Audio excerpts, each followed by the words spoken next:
The hottest topic these days is forward-facing sonar. Now, as you know, forward-facing sonar has really come about in the last couple years, and everybody is wants to talk about it.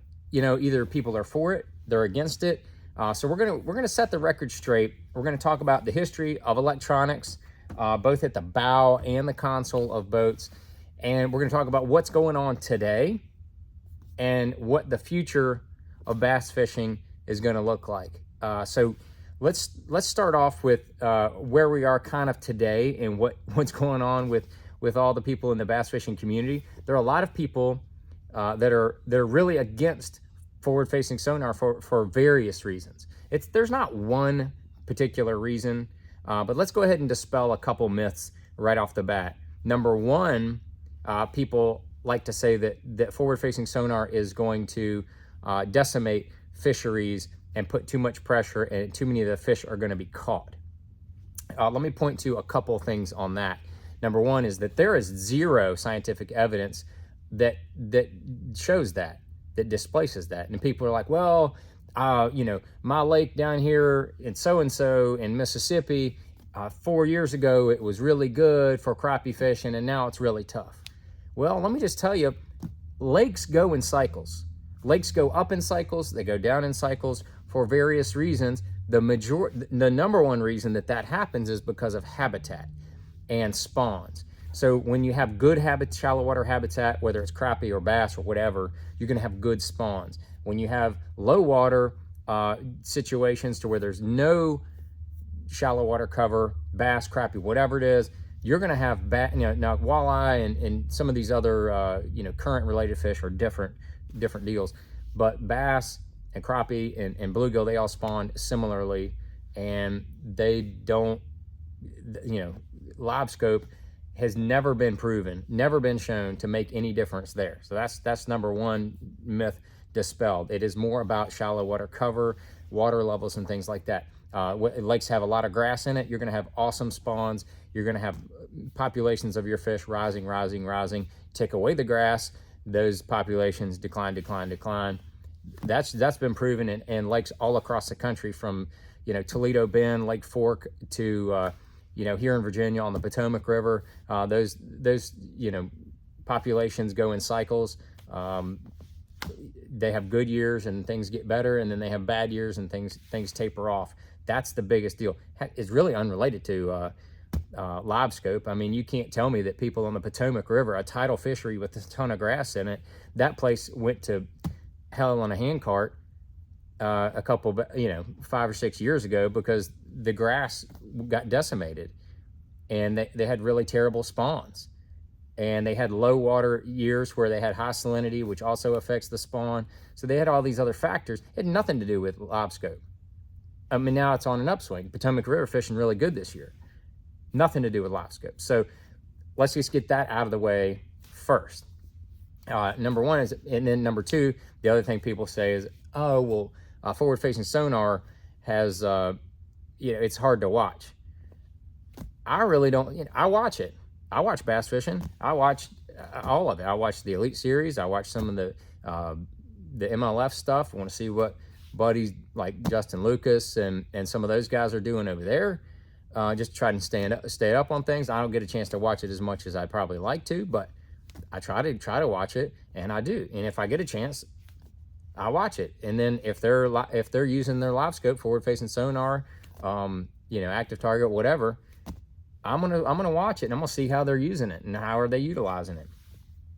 When I'm physically watching it, they say it's hard to watch. I really don't understand the difference between watching somebody catch fish using LiveScope, or them using a spoon to catch fish directly off the bottom, or them just like inching slowly a worm, dragging it off the bottom. None of that stuff is exciting as watching somebody throw a frog like Ish Monroe or any of the great Rojas, whoever, any of the frog guys. Myself, I'm not putting myself in their realm. I'm just saying I love to throw a frog. Everybody loves to throw a frog. When you see one crush a frog and then you get to jack hooks at them and then ski them across the water and throw them in the boat, that's exciting to watch. Absolutely. It's much more exciting than to watch somebody dragging a drop shot, whether they're using LiveScope or not. Like, I I really don't understand the difference of watching the action between the two.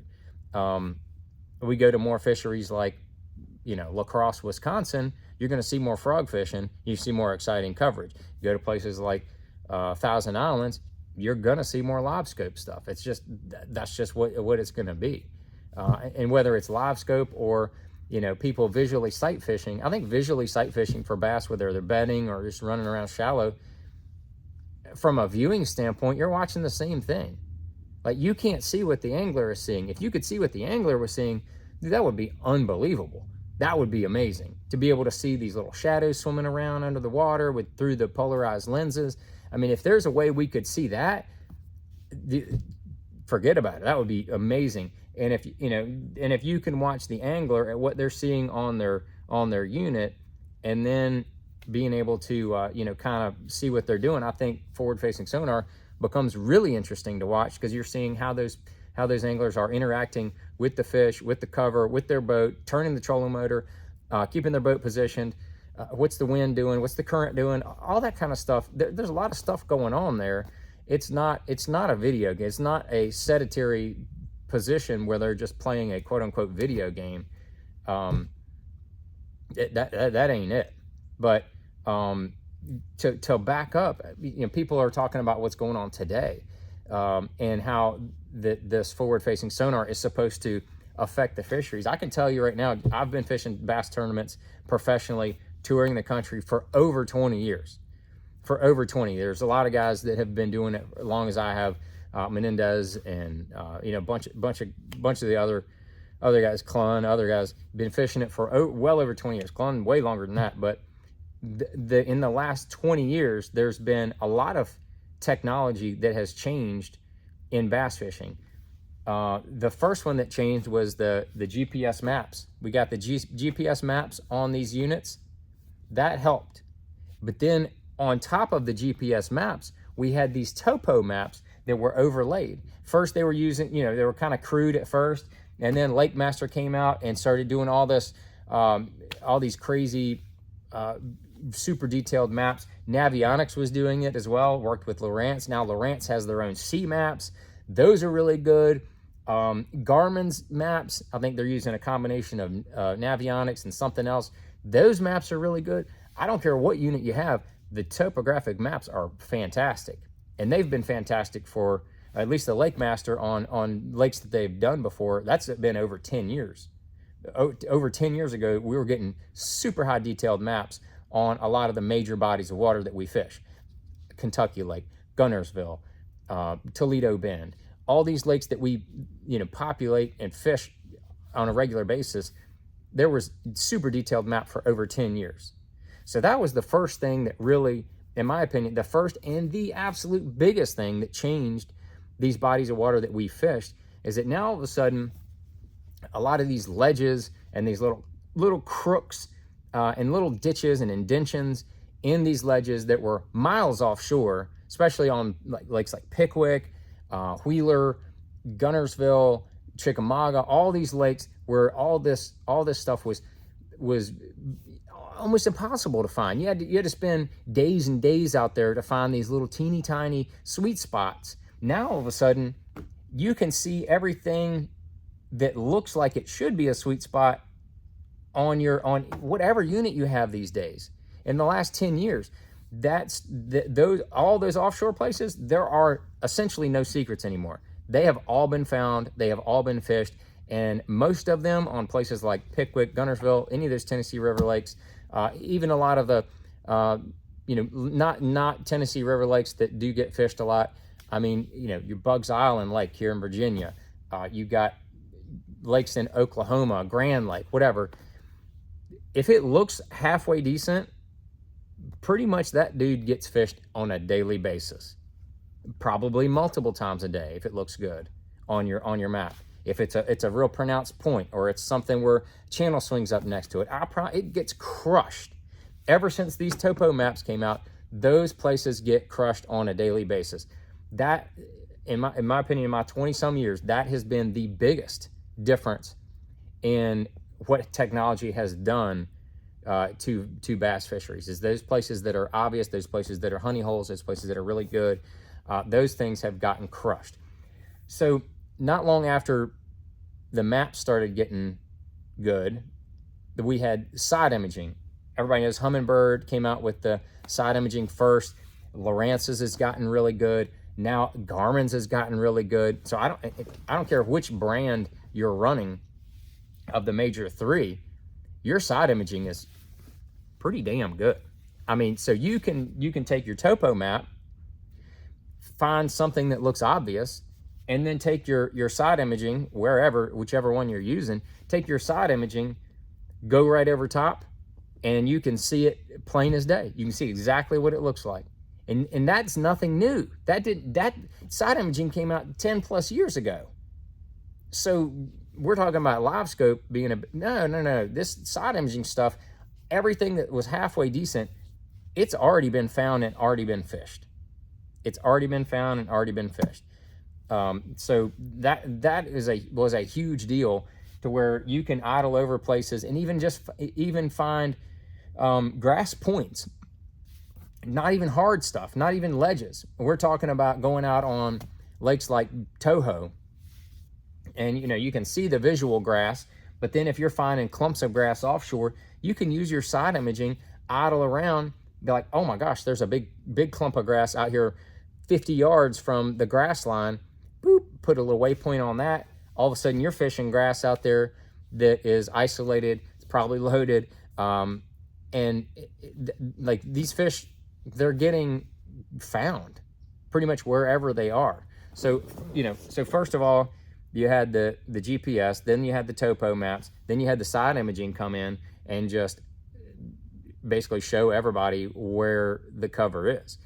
And then the next step that you got is just in the more recent time period. I mean, the down imaging came along, but that's just kind of like an extension of side imaging to me.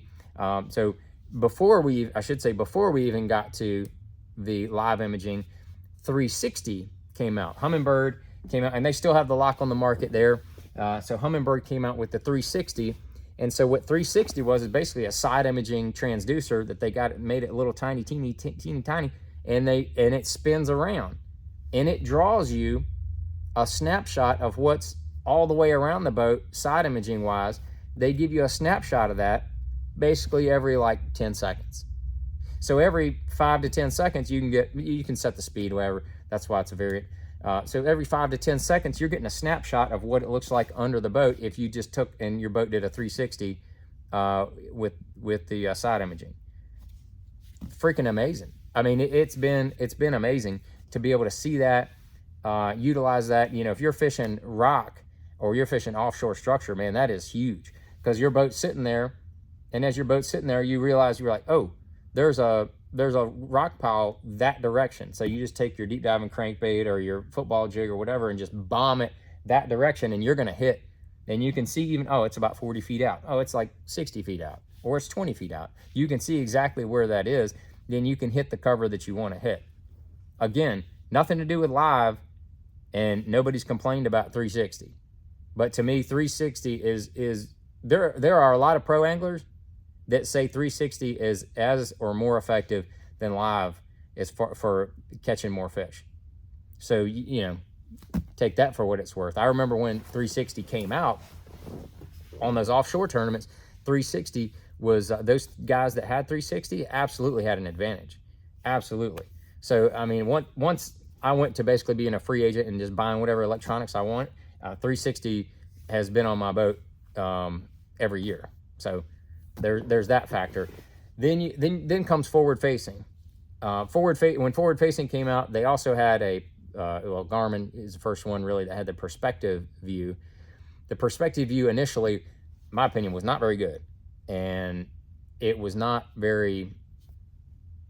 You couldn't really use it very well, in my opinion. So the forward facing was really the deal. And so initially, the forward facing came out 4 years ago roughly now. Forward facing, you're getting a live 2D look at what's going on out there, and you can see how the fish react to your bait.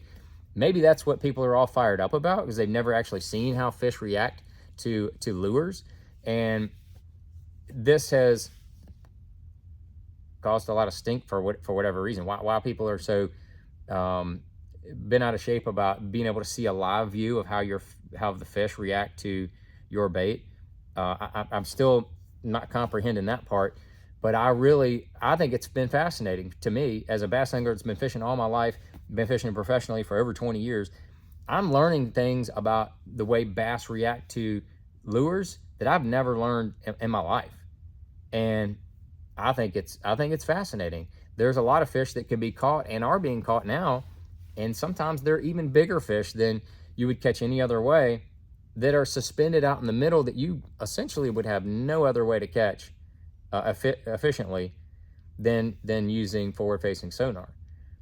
So, people are talking about that's going to decimate fish. I don't see. I mean, we're doing catch and release here, and they did a study on Kentucky Lake 1 year on tournaments and the how many fish are caught in tournaments during the course of a year, and it was less than 2% of the entire population was caught in a tournament in like a season, like spring to fall season, tournament season on Kentucky Lake. So we're not even touching 2% of the population, and that's talking about every fish caught in tournaments. And what they found is a lot of these fish are the same ones get caught over and over again because they're the dumb ones. Apparently, they're the dumb ones. I love dumb ones. Dumb ones are getting caught multiple times, but still only 2% of the whole bass population in the whole entire fishery is being caught in one whole season. So that, to me, like, we're not even scratching the surface. Now, smaller bodies of water, probably going to, I would guess, going to be a higher population. So even at that, I mean, 5%, maybe 10% of the entire population actually gets caught in a tournament. I just think that's not a high, most people are not keeping bass. I know some lakes people keep bass. I get it. I know that happens. But at the same time, we're only scratching the surface, really, of what the entire population of fisheries is. And I mentioned it before. I'm going to mention it again. The biggest factor in whether fisheries have a high population is shallow water cover. If there's a lot of shallow water cover, they're going to have successful spawns, and you have successful bait fish spawns, and then we're going to have tons of fish, and an acre of grass will hold, I think it's 8 to 10 times more fish than any other cover. So grass lakes always have more fish in them. That's just a fact. And then the one last topic I was gonna touch on is that, even the notion of banning forward-facing sonar, to me, is really kind of ridiculous, because I don't think there's really any way that a state agency or a state would ban forward-facing sonar. It's just not. I mean, we're still using one bait, one rod, one reel. We're not snagging fish. It's still you still have to make those little suckers bite. It's still a sporting deal. And if you think that just because you can see them, you can catch them, you have no idea what you're doing or what you're even talking about with bass. I mean, because I've had to, this year at Champlain, I bet you I threw at 100 smallmouth on day 2 at Lake Champlain in the Bassmaster Elite Series, and I caught 3 fish. I caught 3 fish all day. And I bet you I threw it over 100. And I'm not talking drum. I'm not talking sturgeon or walleye. They're smallmouth. I threw it over 100 smallmouth, and I caught 3 of them. And I consider myself an okay angler. So just because you see them, don't mean you're catching them. So I'm just going to make that clear right there. Just because you see them does not mean you're catching them. And then my final point is that hypothetically, we're taking away the electronics. Let's say we're taking away forward-facing and the perspective. The perspective I mentioned earlier has gotten really good, especially with the LV34 transducer. There was a marked increase in the clarity and what you can see. So might have to take advantage of that going forward, because I think that there are some applications where that perspective is really, really going to be beneficial. So I'm looking forward to doing that. So there'll be more on that later. But the last point is about if you take away the electronics, that offshore, suspended fish situation is not going to be as much of a factor. So then what are you going to go back to? You're going to go back to the bank. Well, let me tell you, in the last 5 years, the biggest difference, and I'm telling you, every major lake I've been to in the last 5 years, there has been a huge increase in kayak fishing. I think it's fantastic. I think it's been great. It's been great for the sport. It's a low cost way, because not everybody can afford a $100,000 bass boat, but guys might be able to get a $600 kayak and still be able to go out there on that lake that they're watching, that they saw Kevin Van Dam when they were a kid fishing on, or they see, Chris Zaldane just fished on Lake Guntersville. I want to go there. So they pick them up a $600 kayak, which is, they can get a pretty decent kayak for $600. Now they go way on up, I get that. But you don't have to have that. You can get you a decent little kayak, couple rods, and you're going to go fish on that lake you saw Chris Zaldane catch some big ones on. And when I'm saying go out on the lake, there are a number of kayak anglers that have no fear of going out in the middle of these lakes. They have their little flags out there and they're out in the middle, but the majority of those kayak anglers, is what my point was, majority of those kayak anglers are fishing the backs of the pockets, the backs of the creeks, and the bank. Now that's where most all the tournament bass fishermen used to fish 20, 30, 40 years ago. Most everybody was a bank beater. The bank beating is done. I'm going to just be honest. I'm going to tell you that is done, because the kayak anglers have filled that void. But the thing is, there's plenty of fish for everybody to catch fish. There's plenty of fish for the kayak guys, and there's plenty of fish for guys that can afford the nice bass boats and all the forward-facing sonar. They can get out there in the middle and catch those fish that are kind of untouched, have been untouched for years. Because if they turn around and go to the bank, they're going to be bumping rub rails with kayaks. I mean, I've gone into the back of creeks in Guntersville, other popular lakes. I mean, you go back in there and there's 6 and 8 and 10 kayaks all fishing the bank. If you want to fish the bank in certain places, that's pretty much done. I mean, then those guys, the kayak anglers, they're kind of limited to where they can go. They don't have 250s and can run 10 miles up the lake and go fish another creek. They got to go put it in their car and drive around, and hopefully there's a ramp over there. If there's not a ramp, they can't really go there. I mean, they can get these torpedoes and different stuff now. They can go 3, 4, 5 miles, but still you are limited versus, say, a bass boat. So that's why I think let the kayak guys have the bank, let the tournament guys have the middle of the lake, let them catch those fish. As long as we have good shallow water cover, we're not going to be decimating any kind of populations anytime soon. So that's my 2 cents on the entire topic, is that leave it as it is. Let's evolve with the sport. The sport is evolving. The lakes are evolving. Let those kayak guys have the bank if they want it. Now, if they're spawning, you got to go to the bank and do that kind of stuff. But there's usually plenty of room. But if we take the forward-facing sonar away, there's going to be times where tournament bass fishermen and kayak guys are all over top of each other, and that's just, there's plenty of water to be utilized, and I think that utilizing the technology and the evolution of all this technology, it's not going away. And the local anglers, the regional anglers, the avid anglers, they watch Bassmaster, they watch BPT. They've already got all this stuff. They've already got all of this stuff. So I think that even the notion of any of the major tours going backwards in the rules is it's kind of ridiculous to think about, to where you're going to be on the same body of water with hundreds of other anglers that have been fishing those places all year, using all the technology, and then we're going to have to go basically with less technology and try to compete against, just try to catch those fish. I just think that's it's you want to make it fair. That's not fair to the tournament anglers, the professional tournament anglers, to make them go backwards. I mean, we're going to catch smaller limits, less fish.